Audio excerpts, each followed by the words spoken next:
મિત્રો આપણે સામાન્ય રીતે ટ્રમ્પ દ્વારા કહેવાય છે કે તમે ઓઇલ ક્રૂડ વગેરે રશિયાથી ખરીદો એટલે અમે ટ્રમ્પ ડ્યુટી.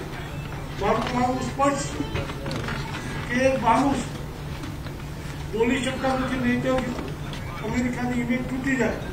પાકિસ્તાનના છેલ્લા યુદ્ધ દરમિયાન ચાઇના અને અમેરિકાએ જે યુરોમાં મજબૂતમાં મજબૂત આપ્યા મેક ઇન ઇન્ડિયાના ડિફેન્સના સાધનોથી એને તોડી પાડ્યા. તેના કારણે અમેરિકાની ઇમેજ તૂટી છે. તો જાહેર થાય તો અમેરિકાનું ડિફેન્સ ડિપાર્ટમેન્ટ આજે દુનિયામાં વેપાર કરતા તૂટી જાય.